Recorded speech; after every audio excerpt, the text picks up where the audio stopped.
Welcome to a Thursday edition of Beyond the Arc. I'm John Gonzalez alongside for the future, for today, moving forward, our friend from CBSSports.com, Sam Quinn is here. Sam, welcome. We're going to do this every Thursday with you. I'm very excited about it. Oh, John, if we get any more 10 game slates like last night, I am all in, man. Like, this is going to be a blast. Although, and we might get into this later in the show, before we came on to the show, you and producer Aaron were talking yourselves into a Ben Simmons comeback. And I didn't know whether to be amused or a little worried for both of you guys. So we'll have to see how this goes. He looked good. I don't know what to tell you. Like, he didn't look like an all-star, but he looked like a real NBA player. He had 6 turnovers and 5 fouls. He was fine. Like, settle down. The bar is lower here. We're not asking for 2020 Ben Simmons. We're asking for, can he be a serviceable role player? He looked fine. This is why we're going to have Sam on every Thursday for things like this. We're very excited about it. I just want to remind everybody that we're back 5 days a week. We go live on YouTube at noon Eastern. It's, as I mentioned, and as you guys can see and hear right now, it's Sam and I every Thursday, and then every Friday will be our NBA insider, Bill Ryder, and Brad Botkin, also for CBSSports.com, so you can check them out tomorrow. But later in our show today, we're going to discuss Kawhi Leonard reportedly being out for weeks, Dejounte Murray getting injured. He could be out for a while. A whole bunch of other injury news that we got to get into. Ja Morant, though, he's not injured. He's back. And he looked amazing last night. And then the Suns won. But Sam and I are going to discuss, is their offense broken still? Very curious returns from last night's overtime win against the Clippers in the Intuit Dome. But first, we're going to start with this Joel Embiid news here, Sam. The league is investigating the Sixers and Joel Embiid. 'Twas ever thus, as they say. Joel Embiid sat out the first game last night, nationally televised game against the Milwaukee Bucks. And as you know, Sam, Joel Embiid, generally not a healthy human being, but the league has this deal with its, big stars, right? Which is like this, we can get into the whole definition of stars and how that's defined, but they have a policy now where a review of these things when a star sits is automatically triggered when a star player misses a national TV or in-season tournament game, multiple star teammates miss the same game, or inconsistent statements are made contradicting player status. I'm going to get into why I think this is exceedingly stupid in a second, but what do you make of this whole bit? Yeah, I'll let you monologue in a little bit, but I do agree with you. Like, this is really dumb. Like, it's opening night. What, you think he's going to sit out opening night with a fake injury? Like, no, he didn't play because he couldn't play. This is kind of common sense. He's going to miss a few more games, too. It's not like this was some nefarious plan to sit out a nationally televised game. Like, no, this was a really important game that's going to have seeding implications down the line against a team they might see in the playoffs. Like, I don't – what is there to investigate? Like, I guess by the letter of the law, as far as what they're – like what triggers an investigation, they have to do it, but I don't know what they expect to find. So it's the league's player participation policy. And I think on the whole, right, it's well-intentioned, but it's stupid when it's one size fits all applied to all players, because Joel Embiid is not all players. We have seen, as we saw last year when he only played 39 games and when he missed the first 2 seasons of his career because of injury, and when he missed, various other moments in playoff situations, that his body frequently fails him. And so the Sixers this season came into it saying, okay, we really don't care as much about the regular season. And Joel Embiid even said it, texted Daryl Morey right after they got bounced out of the first round by the Knicks in the playoffs last year, texted him and said, hey, we have to do whatever we have to do to keep me healthy for the playoffs. So they came into the season saying exactly that they're going to bring Joel Embiid along slowly. And the model here is basically what Nick Nurse did with Kawhi Leonard and the Raptors back in 2018, 2019, when they won the championship. And they only had Kawhi out there for 60 games, and he was fully healthy for the postseason. And what happened? They won a title. So that's the model here. So I think the league, I get why they want their players, their star players, to be out there, but you're the ones who put the Sixers on national TV. Stop putting the Sixers on national TV. This is your fault. I mean, more than anything, this kind of feels like, and it's opening night, obviously the injury happened beforehand. I don't really want to go too deep into my scheduling screed, but I will say, this feels like the league pointing fingers when they just have too many games, right? Like, the entire player participation policy, well, I'm sorry, I don't know how you can expect Joel Embiid to play 82 games when nobody plays 82 games anymore. He's always like dealing with something, whether it's a serious injury or a minor injury. It feels a little bit like they're pointing the finger at the teams and the players when the truth is like this 82 game schedule is really outdated. And the best way to make sure guys are on the floor is by giving them more days off and by just ensuring they have as much rest as possible. So, look, this is a legitimate injury. He missed opening night. I don't know what else to say. Like, they're not going to rest a guy on opening night if he's capable of playing. So, well, I'm not sure. Okay, so I think the league thinks that he's not hurt, and I'm not sure that he's hurt. I think that this is very much the Sixers going, it's October. We don't care. We'll bring him along on our pace because of exactly what you were just saying that the 82 game schedule is outdated, and Joel Embiid is not a guy who can play anywhere close to 82 games. The 65 game threshold, I think, is well-intentioned, right? Last year, we saw a whole bunch of players play more games than we would have otherwise expected. Edey and LeBron and PG, who played 74 games for the first time in a while. And like, I think on the whole, that's good. I get it. You want your fans to see the best players. But then there were guys like Tyrese Halliburton who probably shouldn't have played, right? It's this whole thing where they're trying to apply this policy to everybody uniformly across the board as though they're all like equally healthy does not work. Joel Embiid is not that guy. Well, you know what else? Speaking of Halliburton, like Tyrese Halliburton, we can kind of just say this. It really felt like he came back because he was trying to get to 65 games for all NBA eligibility, which he had to do for the Supermax. It's not great when you have players making medical decisions for financial reasons that impact the quality of play on the floor. Tyrese Halliburton was not the same when he came back last year. Like the Pacers from October through early January last year were the best offense in NBA history by a mile. Tyrese Halliburton comes back a little bit later on, and they're good, and they make the Eastern Conference Finals. They make the Eastern Conference Finals primarily because the two teams they play in the first two rounds get decimated by injuries. But like the playoffs, the quality of basketball was lower because Tyrese Halliburton was not at 100%. And I'm not going to explicitly say Tyrese Halliburton wasn't 100% because he came back too early. It certainly felt that way. Like he could have used a little bit more rest and recovery. So I'm just generally like, I don't know what the league is expecting. It's a noble idea. I really don't like the idea of the fan who goes to one game a year going and finding out 2 hours before the superstar isn't playing. Like, it makes you feel when you buy NBA tickets like you don't know what you're getting. Like it feels a little bit like a ripoff. I'm sympathetic on that front. I just don't think the solution is to like point the finger at the players and the teams and say like, we're investigating you for wrongdoing. This is on you. Like, no, there are too many games. It's kind of that simple. Yeah, the whole thing is I get what the problem that they're trying to solve for. I just think that the solution that they've come up with is imperfect, especially again as it applied to a guy who's chronically injured. And by the way, you want your stars to play on national TV, and for people who buy tickets, as you mentioned, go to one game a year to be able to see somebody like Joel Embiid. Okay, I get that. But wouldn't you like, given one or the other, a choice between, an opening night regular season game in October and having him available for the playoffs where you have a lot more eyeballs on your product? Wouldn't you prefer that? How many playoffs in a row have been like really significantly affected by injuries? Not just like one team or one player getting hurt, but like we get to the second round and 5 of the 8 remaining teams are dealing with multiple significant injuries. It feels like we're there every year, right? Like this is such an epidemic issue that affects the quality of the playoffs every single year. I really don't understand why the league is so concerned with these regular season nights in October and November and not making sure that you're right, their most visible products are played at the highest quality. This dude that they're investigating right now, because the Sixers are trying to bring him along slowly so he doesn't just like completely crumble and disintegrate. This guy had to go into the playoffs last year and played on one leg with half a face. And they're like, I don't know, he needs to get out there. Like, what are we talking about here? And by the way, I talked to, let's call it somebody with knowledge of what's happening over there. The Sixers have been investigated a zillion times for things like this. This is not their first rodeo. They're laughing about this. Yeah. The fine on this is like about $1 million. It's not chump change to normal human beings.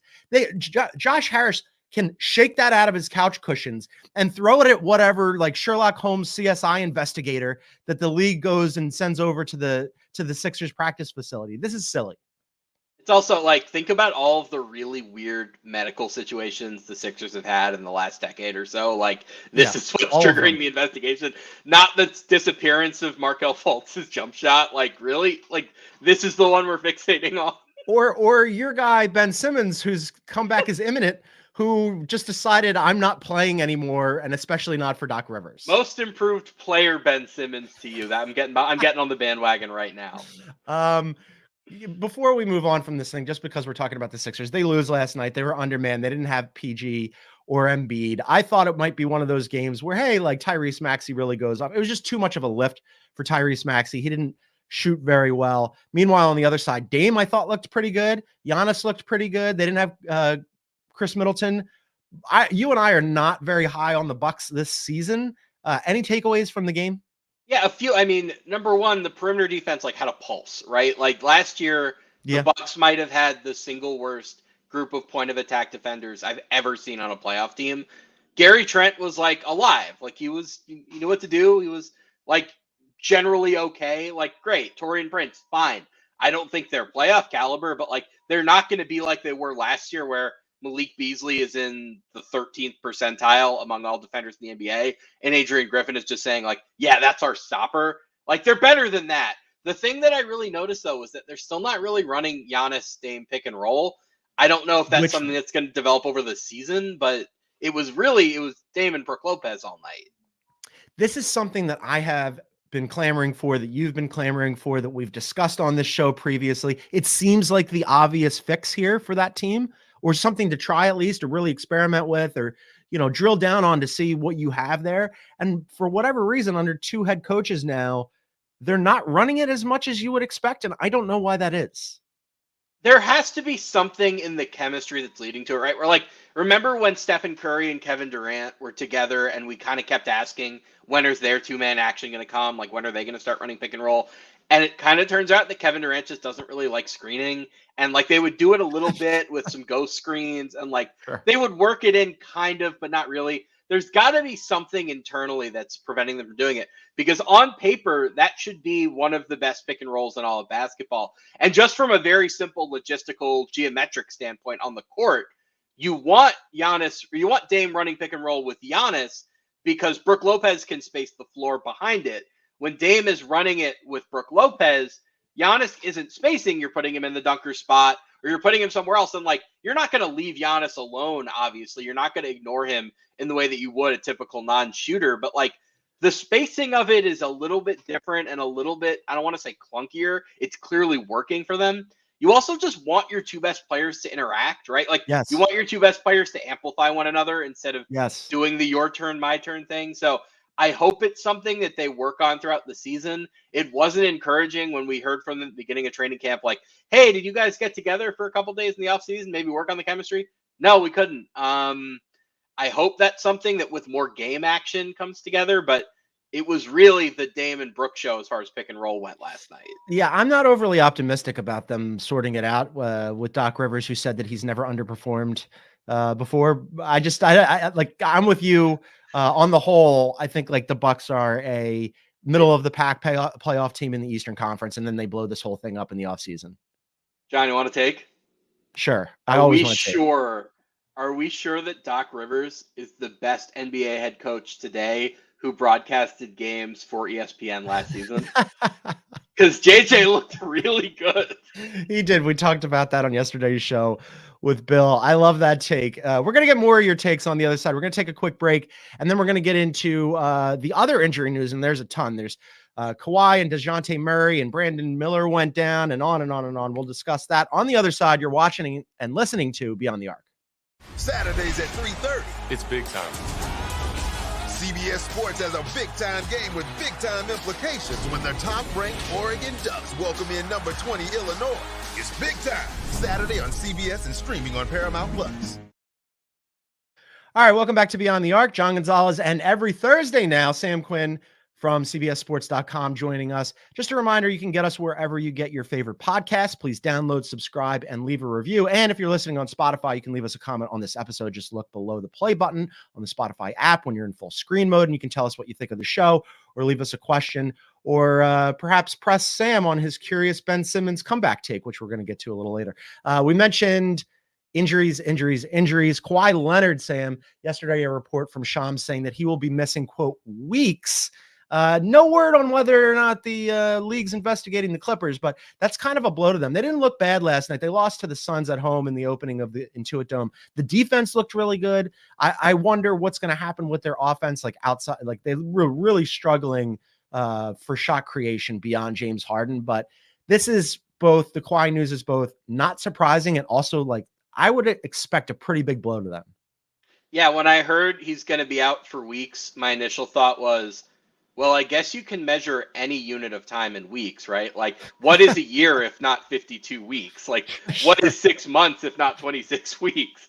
I mean, like, you did the math on that. This is kind of the same thing that he was dealing with in April when he was like day to day for the playoffs, right? Where he had the inflammation in the knee, and we were wondering, is he going to be ready for the Dallas series? And he plays 2 games.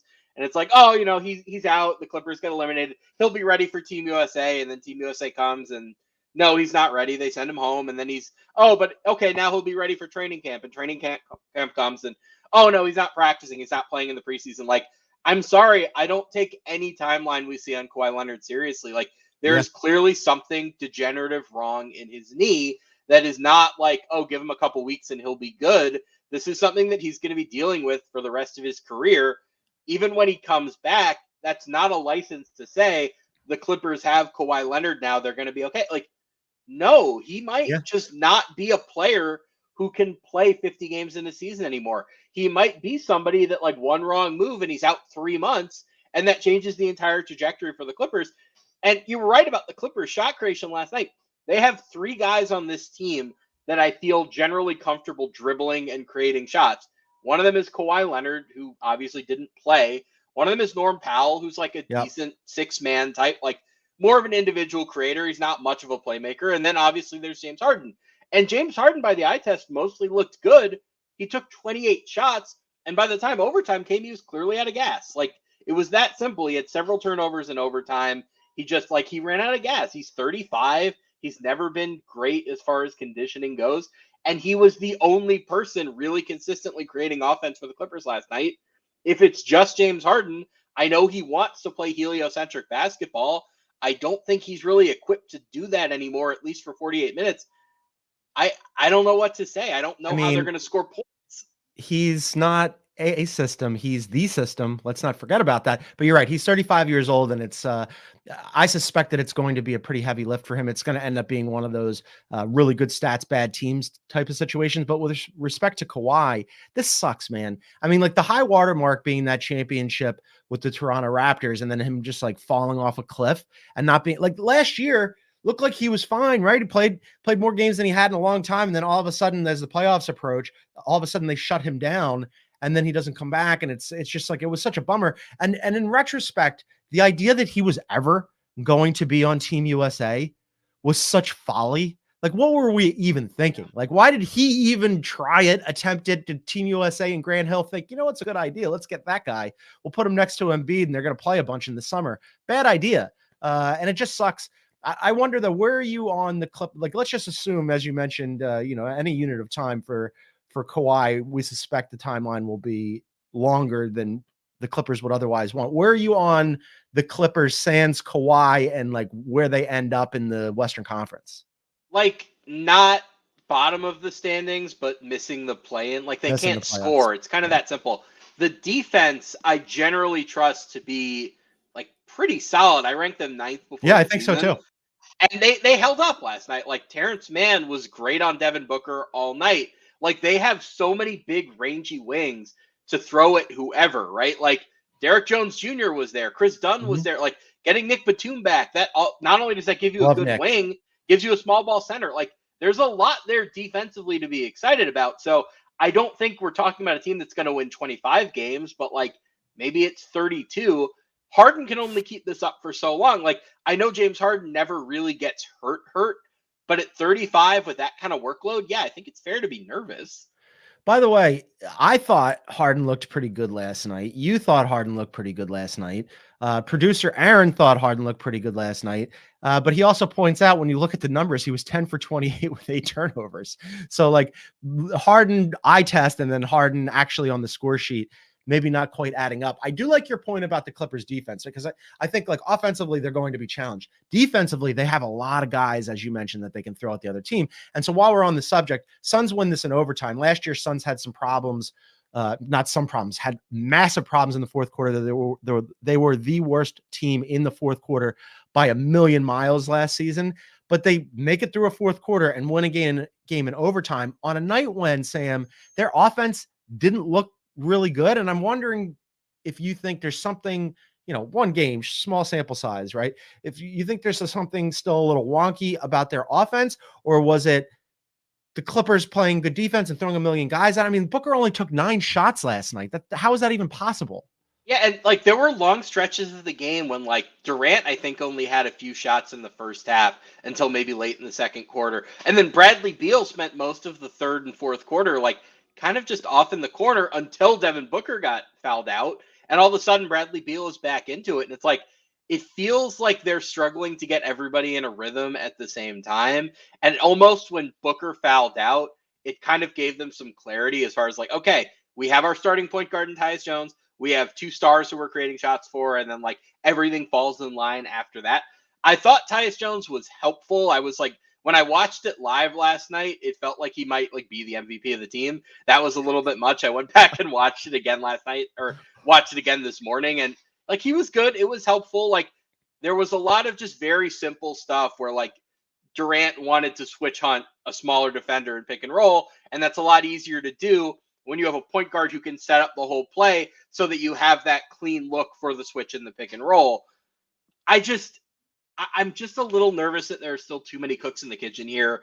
Yep. These are not like Bradley Beal is an all-star, but he's an all-star as a creator. And there's only so much creating you can do as the third best scorer on a team that also is now investing in point guards. Yep. If you're just going to have him sitting in the corner, like you'd almost rather have Grayson Allen out there. So they clearly still have a lot of stuff to figure out. This going back to what we're saying with the Bucks, you want a team whose best players can like interact and amplify one another and like really get involved in actions with each other. And the Suns guys don't really do that yet. Maybe Mike Budenholzer will figure that out. He's one of the best regular season coaches in the NBA. I thought their shot diet looked a little bit better last night. I thought they were a little bit more aggressive as far as going to the basket because they never got to the basket last year. It was all mid-range and threes. Their shot diet, yes, slightly better than maybe last year, but also I just keep coming back to Devin Booker took 9 shots. Yeah. Like what are we doing? I mean, to be fair, like Terrence Mann is not somebody who gets credit as this elite man stopper. He was awesome defensively last night. All right. Look, Terrence Mann is a good defender. We're talking about Devin Booker. He is, or should be, or is at least regarded as one of the best players in the NBA right now, right? Certainly one of the best offensive players, was just one of the 12 best players maybe ever assembled on Team USA.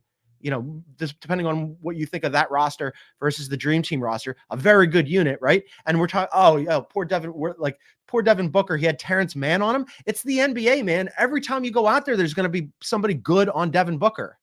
I will say, I also thought he was better defensively for Team USA than he was last night. I didn't think last night was a great defensive game for him.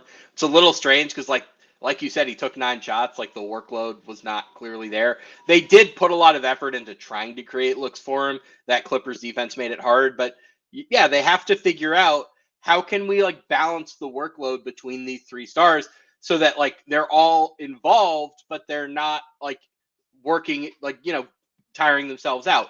You want balance. You want between the 3 of them, I don't know, let's say 50 shots a game that are relatively balanced. And maybe if doing the math one of them is really hot, they take 4, they get 25, something like that. I don't know what the exact split needs to be, but 9 shots for Devin Booker is not enough. They clearly have a lot they need to figure out on offense. And the one negative of having a point guard in there all the time with Tyus and with Monty in there is that now suddenly you have fewer opportunities for those guys. Just I'm going to walk the ball up the court, see a matchup that I like and immediately attack it. It's a little bit slower now. I don't know that's necessarily a bad thing on balance, but it makes it harder for those guys to find shots because Tyus Jones now has to find them.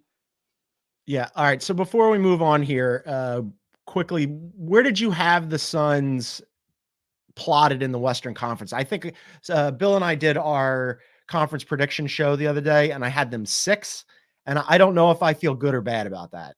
I had them 7th. They're in a range with New Orleans and then like Sacramento on the lower end. Like I had them pretty clearly behind the top 5. I'm a little iffy on Minnesota at the moment, so we'll see how that goes with Julius Randle.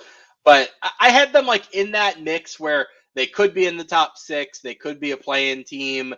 I did my best bets for the whole year, and Suns plus 210 to miss the playoffs was on that list. Not because I don't like them, but because I just think they're older and they're at risk of injuries. And if you have the wrong injury at the wrong time in the West, like that could cost you 5 games in 2 weeks. And all of a sudden, like, wow, we're a 9 seed when we were 5th.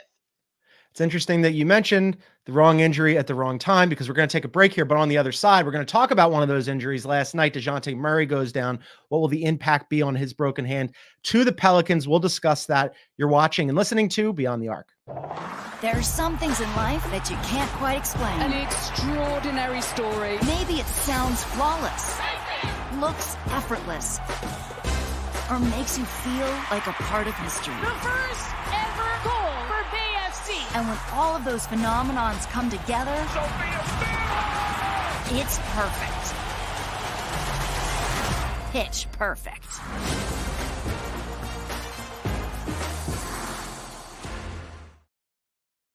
All right, welcome back to a Thursday edition of Beyond the Arc. If you're watching us on YouTube, thanks for joining us. If you're not, go check us out on YouTube at some point. You can find us at Beyond the Arc CBS. Please hit that like button, leave a comment, and subscribe. All right, we mentioned Dejounte Murray. Sam, this is I almost called you Bill. Sam, this is you're not Bill. You're a totally different human being. This is a situation with Dejounte Murray where I was very excited to see him, leave Atlanta. If I was Atlanta, I would have chosen Dejounte over Trey, but I think that they got a better return than they probably could have for Trey. But anyway, I was excited for him to get out of there. And then I thought, this is a good fit for the Pelicans. David Griffin's doing something here. He's got an idea. And he looked good last night. He went for 14, 10, and 8. And then all of a sudden, he broke his hand. And broken hands, obviously, with a basketball player, especially a point guard, very tricky. We don't know how long he's going to be out. It's going to be some length of time here. This sucks for the Pelicans. Sucks for Dejounte.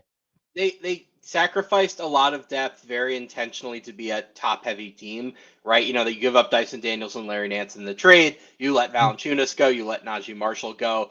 I was totally in favor of that in theory. It's just in practice, you get injuries that stack up, and all of a sudden, without that depth, you're in danger, right? Like Trey Murphy dealing with a hamstring right now. Zion was out last night, but he was sick. He should be back. I mean, it's a little concerning. Fortunately, they have CJ McCollum, so they have another shot-creating guard. They still have Brandon Ingram. They spent the entire offseason trying to trade Brandon Ingram. Maybe they should be a little thankful right now that they didn't trade Brandon Ingram. It hurts because they just don't have the same number of like usable rotation players that they'd had in the past.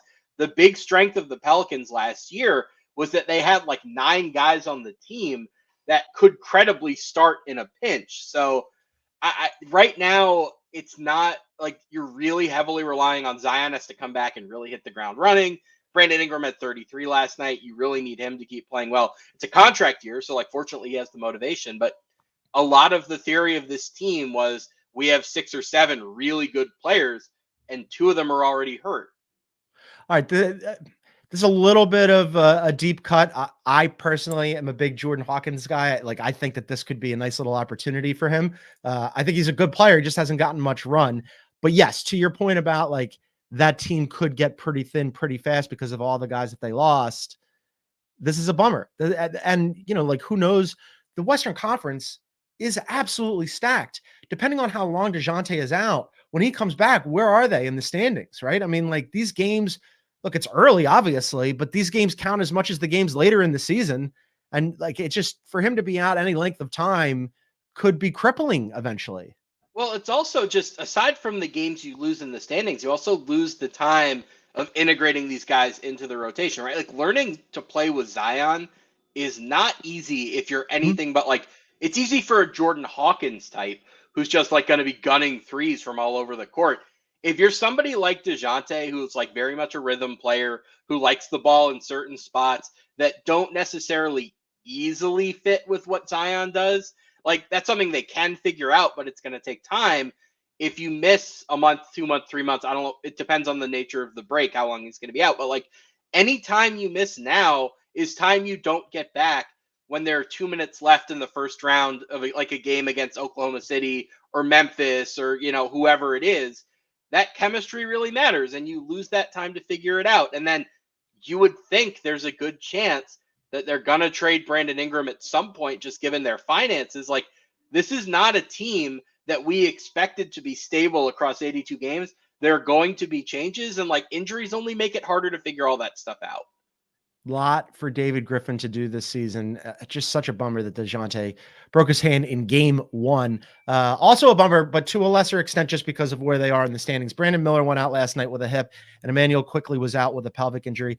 Brandon Miller had a ferocious dunk early in the first quarter, and then Emmanuel quickly looked like he was playing really well, and like, you know, he could be a good stats, like medium bad team guy this season. And I was excited for both of those two young guys to cook. So we'll see what happens.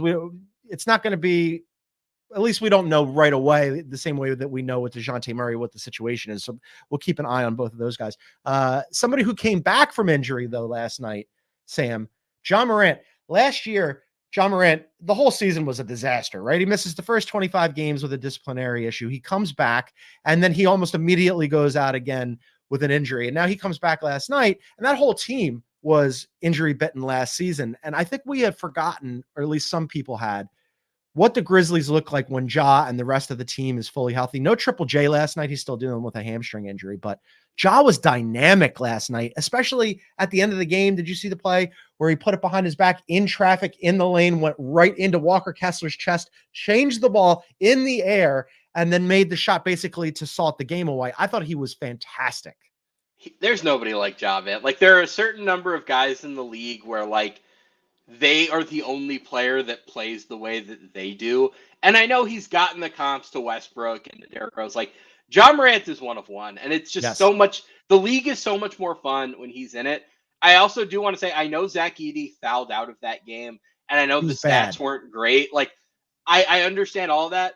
I did see one thing that I think is going to be really fun for Ja Morant out of Zach Edey, which is Zach Edey is already really great at the roll and seal play, where essentially you run a pick and roll, and instead of going in to try to score, you're really just rolling towards the basket, turning around, using your butt to seal the big defender out of the play. This was a JaVale McGee specialty with LeBron. Like, there are a few other bigs that do it really well. Brooke Lopez does it really well. If Zach Edey is doing that for Ja Morant, with Ja Morant's explosiveness and Edey's size, they're going to create a lot of easy buckets for Morant in pick and roll. I'm really excited for that team. I was really surprised, though. Taylor Jenkins last night does not have Jaren Jackson, does not have Luke Kennard, does not have G.G. Jackson, does not have Vince Williams. And he still plays 11 guys. Like, he played 33 last year. Like, I'm a little surprised. Like, I would have thought he would have had PTSD from all that rotation uncertainty. Yeah, it's that made me laugh too. Steve Kerr did something similar last night where he was like 11 deep in the first 12 minutes or something. I'm like, producer Aaron probably had an aneurysm watching that whole bit. But Ja, I just thought, like, in addition to looking explosive again, his vision, sometimes because he's so athletic in such a small frame, a lot of the time we focus on that. And there were a couple passes he threw last night that I thought were just really brilliant passes. He threw a lob to Santi Aldama on the break that I thought was really fantastic. And another one where he just dropped it off. I think that one was also to Santi, where the defense had collapsed on him. I'm like, man, he is just he could average double-digit assists if he really focused on that. He's not going to, because he's a dynamic scorer as well. But his vision, just the whole bit, the whole package, just from an entertainment perspective, Sam, he's maybe my favorite player to watch in the NBA. Yeah, I mean, I think you really hit it on the head with the passing. One of the things that makes Ja Morant so fun to watch is that, like, he will try anything. He is one of the most ambitious ball handlers in the NBA, where it's like, okay, well, ambitious is a good way to put it. Yeah. sometimes it can be reckless. There are 4 guys between me and the left corner, but like, okay, I'll try that pass. I'll pin it through the legs. Why not? Like, that's just what makes Ja Morant so fun. And you're right, it is a little bit reckless sometimes. Yeah. But I think it really energizes the team when your best player is like, oh, there are 4 guys waiting for me at the rim. Watch, I'm going to go right through them. And just when they think I'm going to dunk, no, I'm just going to drop it right off to Santi Aldama for the easy bucket. Or like, I really appreciate a player who's willing to try things that others aren't. And that's Ja Morant in a nutshell. You mentioned Zach Edey. I was pretty high on Zach Edey coming into the season. I had him as my rookie of the year. I still think he will be good. He was not last night. 5 points, 5 rebounds, fouled out in 15 minutes. And on a night when they didn't have Triple J, I was like, oh, this is a night. Look, get him started quick, right? Tonight's the night where Zach Edey is going to really just announce to everybody, I'm going to be here all season. And instead he face planted and it wasn't great. So I don't know. I have concerns, I guess, a little bit. Where are you planting the Grizzlies in the Western Conference? I have them really high up. I think Zach Edey's going to be fine. I think he's somebody who's really going to benefit from having Jaren Jackson there. Like, part of the reason he fouls out is he's trying to do a little bit too much on defense. Having Jaren Jackson there to cover more ground makes a huge difference. I really love a team that can modulate pace. And having Ja Morant at the high end of the pace spectrum and Zach Edey at the low end of the pace spectrum, that just is really difficult for teams to defend. You can really play with expectations that way. I think he's going to be really good. Last night was more of a speed bump. I think they were figuring a lot of stuff out. They didn't have like half of the expected rotation. They're going to be fine. It was an ugly first game. The fouling is the one thing that I'm a little concerned about because that was a little bit of an issue at Purdue as well. I think he'll figure it out with time. When you're that big and you're that skilled, I don't know that you're going to be a star. Like, maybe we all jump the gun a little bit on the Rookie of the Year odds, but you're going to have a function in the NBA. I think he'll be able to do most of the same things for them that Steven Adams and Jonas Valanciunas did. And I think he brings a few extra things that, if it pans out, they're going to be better now than they were even in the past. Yeah, the fouling he needs to get under control. I just think with the Rookie of the Year component, opportunity matters, right? Playing matters, minutes matters. And he's got all of that for what you just said. I mean, they're looking for the Jonas Valanciunas, Steven Adams role. It's his. I mean, like, it gave me a little pause though last night where I was like, oh, maybe we got ahead of ourselves a little bit. 2 more things that I want to get to in this show. I'm going to give you the floor on this because this wasn't even supposed to be in the show, but we're sitting there, we're preparing for the show just to like break the fourth wall a little bit. And you and I and our producer Aaron on a text chain together. And the two of you, I had to rub my eyes. I didn't get much sleep last night because I had the HQ hits. I had to rub my eyes because you two were like going on and on about how Ben Simmons looked good last night. Make the case. He looked fine. Now, I want to stress, he didn't look like Ben Simmons in 2020 and 2021. But for how many years were we clamoring for Ben Simmons to play center, right? Like, that's the only position that can sustain a total non-shooter. Somebody's not even willing to look at the basket from 3. Well, what did the Nets do last night? They started him at center. It was a little bit of a mixed bag, and Onyeka Okongwu had a huge game. The Hawks outscored them in the paint by, I think, 14. Like, it was a bit of a mixed bag, but you got so much extra playmaking out of center. Like, the Nets scored 116 points last night. I don't think that's something they should do that often. Just they don't have a good offensive roster. Like, getting that extra playmaking mattered. It gives you a lot of defensive versatility. It gives you room to switch. I don't think Ben Simmons being good is that important from Brooklyn's perspective. But if Ben Simmons can be a 10, 15 minute a game backup center, that's something that could be pretty interesting on the buyout market. It could be something that's pretty interesting in 2025 free agency. I don't think we're ever getting all-star Ben Simmons back, don't get me wrong, but a really switchable backup center that can also pass, that can be really useful in transition, like, that's a valuable player. I know as a Sixers fan, you've got a little bit of PTSD from him, but like, come on, there's a gap between what he's been over the last few years and what he was in the past. He can fall somewhere in between. I love this because I look at you, Sam, and I see myself, right? And I have been where you are, right? And I want to welcome you out. You're going to have to go through this process, but on the other side, there's a way out. and we have a support group. We meet on alternate Tuesdays, and we talk about our mistakes with Ben Simmons. We have donuts. I bring coffee. It's great. And we all think, what you did last night where you watched Ben Simmons and you thought what could be, that's me, 5-6 seasons or however long it was in the off season where he's posting videos on Instagram, making 3-pointers, saying his shot's back or he's developing one. And I'm like, this could be the year Ben Simmons does it. I got news for you. It's never the year. You said it's useful. You put him at the center position. I had long advocated for that. I thought maybe he could be like a Draymond-esque type of player. Let me just run some numbers past you because I know you're a numbers guy. He was 3 for 4 last night. No threes taken, no free throws, 8 assists, 5 rebounds. That part was good. And a block. That part was good. 6 turnovers and 5 fouls in 24 minutes. It's a work in progress. That's all I'm going to say. No, he did not get to the line. He looked much more comfortable playing in traffic and taking contact than he did last year, than he did at any point earlier in Brooklyn. Again, slow baby steps. I'm not saying I ever expect him to make threes. I'm not saying I ever expect him to be the old Ben Simmons again. I just think that when he was an all-NBA player in the past, he has plenty of room to fall and still be a good rotation weapon on the right system. There's a little bit of Sean Livingston here where Sean Livingston might have been an all-star if he hadn't gotten hurt, but he did. That's such an insult to Sean Livingston. Listen, I'm thinking the same thing with Lonzo Ball too, where high-profile, high-drafted guy, career didn't go in the direction they might have expected, but that doesn't mean they can't be useful in small doses. So here's the difference between Sean Livingston and Lonzo and Ben Simmons. The other two guys really wanted to play basketball. Are we sure Ben Simmons really wants to play basketball? You're talking about the buyout market and 2025. Are we even sure Ben Simmons wants to play next year and be in the league? How many games is he going to play this year? John, we're talking about a penny stock here, right? I'm not buying in at even starting prices here. I'm just saying, I think relative to expectations, he was better than I would have hoped. Don't get me wrong. You might be right. He might retire after the season. I don't know. He might go back to Australia. I don't pretend to understand the psychology of Ben Simmons.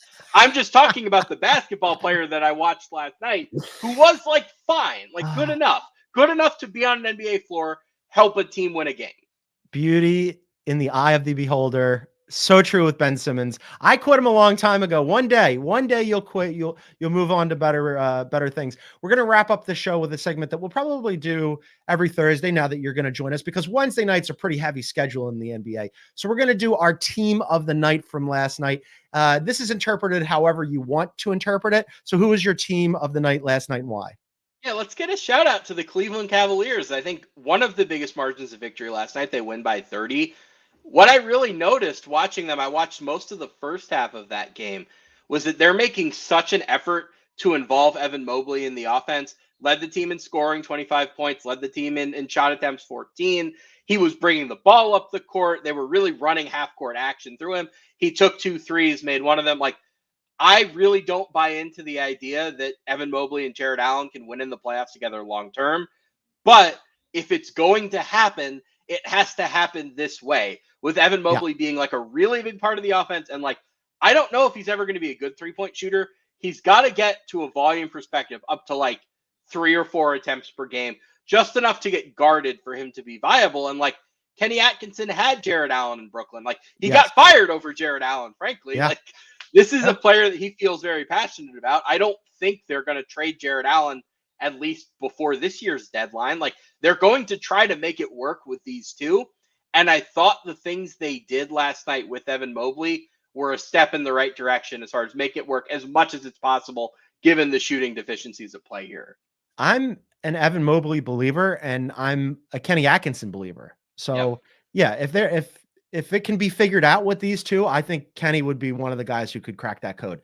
For me, I'm going to go with the Charlotte Hornets. And this is a kind of a bummer because I think and certainly our listeners and viewers know that I am a big fan of the Houston Rockets. I think maybe misguidedly picked them to make the playoffs to play in this season. I'm still a believer. They're very, very deep. Ime Udoka, I think, was ahead of the curve last season. Alperen Şengün is a little mini Joker or Sabonis starter kit. All these good things, right?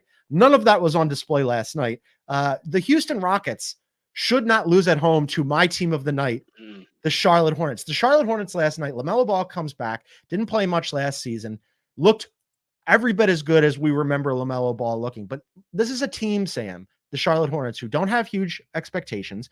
Brandon Miller went out early with a hip injury, and they were on the road. Last year, they won exactly 10 games on the road. Not a good road team. Houston Rockets, conversely, a very good home team last season. And somehow, down a significant man on the road, LaMelo Ball and the Charlotte Hornets upend the Houston Rockets in the first game of the season when the Rockets have high expectations and the Charlotte Hornets have none. Kudos to the Charlotte Hornets. Charles Lee, way to go, man. But what? Question mark, exclamation point. We might have been a little premature when we said like the bottom 5 in the East is totally set. Or like, I think there's a pretty clear distinction between where Charlotte is and where like the Wizards are. Don't worry. Like, how many Thursday shows are we going to do this year? Like 25, 26, something like that. I think I'll pick the Wizards as my team 11 or 12 times.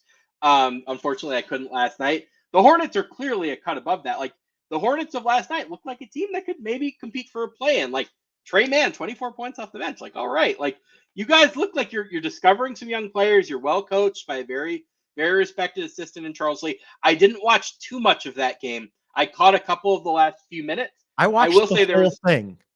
There was a moment, you can correct me on the details here.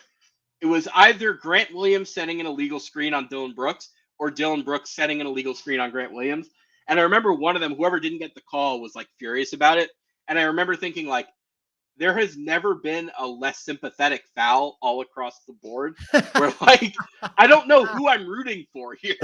Yeah, that's very funny. Both of those guys are just the Spider-Man meme pointing at each other.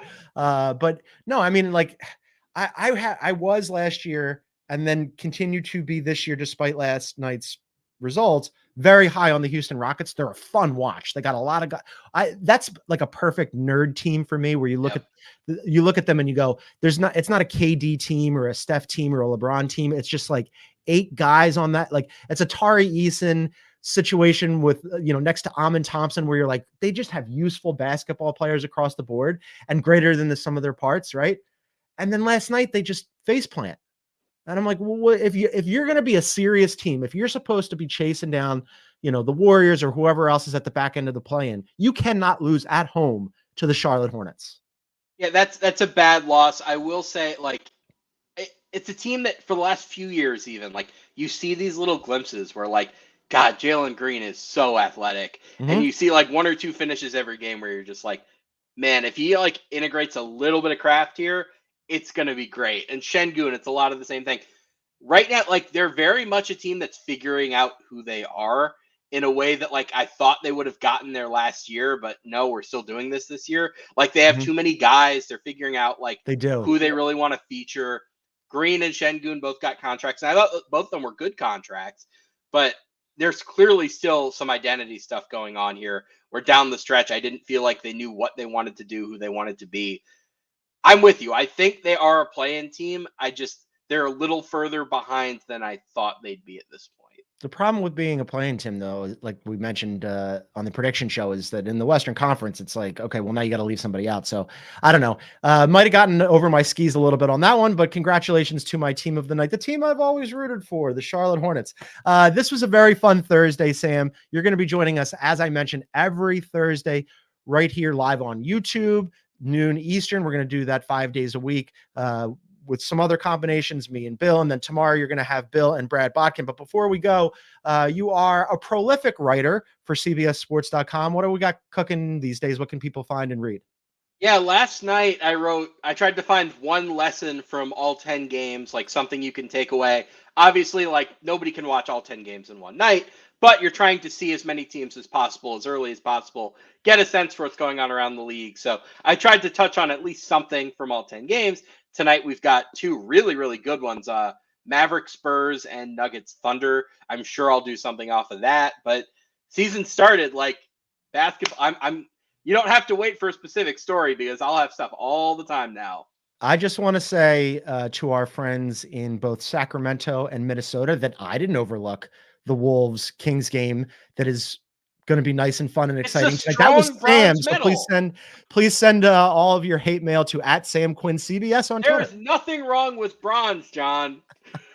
All right. That's going to do it for us today. And for Sam Quinn, like I said, go and read all of Sam's stuff over at cbssports.com. We're not back tomorrow. It's going to be our NBA insider, Bill Ryder and Brad Bodkin. Don't miss it. They've got you covered for all those fun games, especially and including the Sacramento, Minnesota game that Sam overlooked. They're going to be talking about that one tomorrow. Make sure to check them out live on YouTube at noon Eastern, but that's going to do it for us today. So for Sam Quinn, I'm John Gonzalez. Thank you so much for tuning in and watching, and we'll see you next time.